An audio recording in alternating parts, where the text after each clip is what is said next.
ঘূর্ণিঝড় রিমালের পরিস্থিতি জানাতে সরাসরি যুক্ত আছেন উপকূলীয় কয়েক জেলার সহকর্মীরা।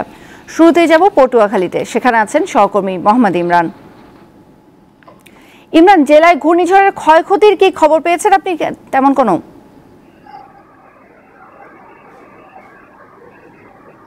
আমরা আসলে এই এলাকা কিন্তু একেবারে বিদ্যুৎহীন এবং নেট খুবই দুর্বল। তারপর আমরা চেষ্টা করেছি খবর নেওয়ার জন্য।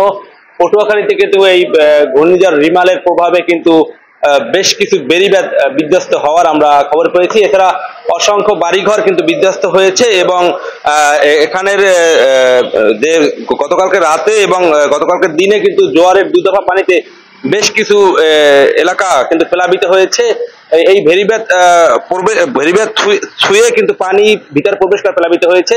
এই মুহূর্তে আমি রয়েছি পটুয়াখালীর কুয়াকাটার যে এলডিডির যে গেস্ট হাউস আছে সেই গেস্ট হাউসের পাশে। আমরা বর্তমানে এত পরিমাণে যে ঝড় চলছে, ঝড় বাতাস যে চলছে, কুয়াকাটার সমুদ্র সৈকত একেবারে সৈকত এলাকায় থাকতে না পেরে কিন্তু এখানে আমরা আশ্রয় নিচ্ছি। আপনাদের যদি একটু দেখানোর চেষ্টা করি, এখানে কিন্তু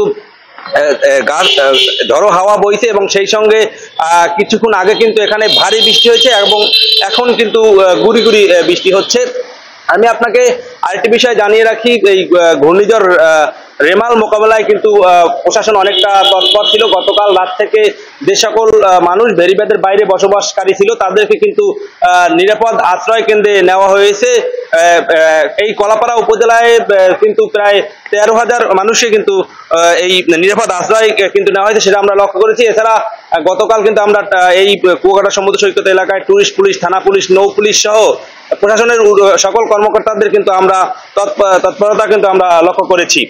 আরেকটি বিষয় আপনাকে জানিয়ে রাখি, এখন এই মুহূর্তে কিন্তু ঘূর্ণিঝড় রেমালের প্রভাবে উপকূলীয় এলাকায় প্রচন্ড ঝড়ো বাতাস বইছে, বৃষ্টি হচ্ছে এবং কুয়াকাটা সংলগ্ন যে বঙ্গোপসাগর রয়েছে সেই বঙ্গোপসাগর কিন্তু একেবারে বিক্ষুব্ধ অবস্থায় রয়েছে। তো তৌসিয়া, পটুয়াখালী থেকে আসলে আমার কাছে এই ছিল সর্বশেষ।